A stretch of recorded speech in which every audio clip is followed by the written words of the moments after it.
કે તમારા મમ્મી શેરીની અંદર શાકભાજીની લારીવાળા પાસેથી શાકભાજી લઈને તો રીંગણું લઈને રીંગણું એ રીંગણાનું ડીટું ઊંચું કરીને ચેક કરી લે, હડેલું તો નથી ને.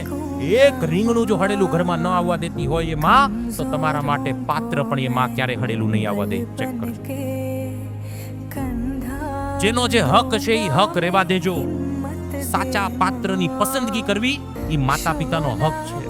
મુકેશભાઈ અંબાણી છે ને, મુકેશભાઈ અંબાણી, એના ઘેરેથી જે નીતાબેન છે એ મુકેશભાઈની પસંદ નથી, એ ધીરુભાઈ ને કોકિલાબેનની પસંદ છે. મુકેશભાઈ એક જ વસ્તુ કીધી, તમારું કામ છે, મારે ક્યાં ગોઠવા હોય.